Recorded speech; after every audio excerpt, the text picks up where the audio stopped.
My name's Jamie Bates Slone. I teach at the University of Oklahoma. I received my master's from the University of Kansas and my undergraduate degree from the University of Central Missouri. I am currently living in Norman, Oklahoma, where I have a small studio at home and at school, and that's where I make all of my work, both functional and sculptural. The people in the class are awesome. It's a really great mix of students. I mean, young college students in their 20s all the way up to a Vietnam vet. So it's really great to have that kind of diversity within the classroom. And they're really feeding off of each other, and the community within the classroom is really nice, and everybody's just really vibing off of each other really well. It's just been a really lovely experience teaching, students of all ages, how to sculpt themselves and how to look at the human body. And then I love interjecting all those weird fun facts about the human body that maybe other people don't know, and that's what kind of makes the stuff stick. My favorite fun fact is that human beings are one of the only mammals with outer turned lips, and so when I'm talking about sculpting the figure and how I approach using my tools, I'm kind of dragging the clay from the inside out, so our insides are on the outside. It's kind of how our lips are made. That's why they're so sensitive. It's really kind of gross. We're focusing on self-portraiture for this workshop, so we started with small tiles representing the mouth, the nose, the eye, the ear.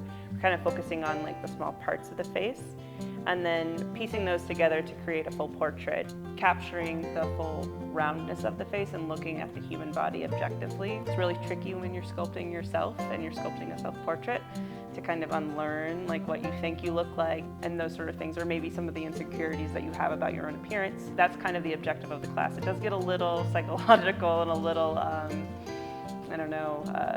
introspective, I guess you could say. It does require you to kind of see the shapes and the forms of your face to sculpt it. And so right now the students are working on creating their full portrait using everything they've learned from the last 3 days of the workshop. I'm hoping to see full faces come to fruition by the end of the day and by the end of tomorrow, for sure.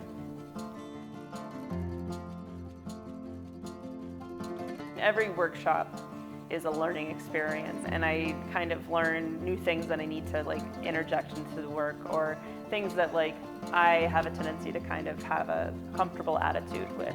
Maybe that's my language with, when talking in the classroom. I'm assuming that people already know something about ceramics is a really bad habit of mine. So really bringing that down and changing that and adding new techniques to my process or new things that I want to discuss with the class. That kind of stuff really is useful from these kind of experiences. And then in regards of my work, I feel this is one of those kind of turning points where I'm trying new surfaces and I'm talking about a slightly different subject than what I was usually battling with before. And so it's gone a little bit more or less from strictly talking about mental health to talking about other parts of my identity. I think overall that's really where it's all coming from, is my identity. I've never been down to Silver City before. I'm really enjoying being here. The people are really nice here, and I've just really enjoyed the whole experience. It's been wonderful.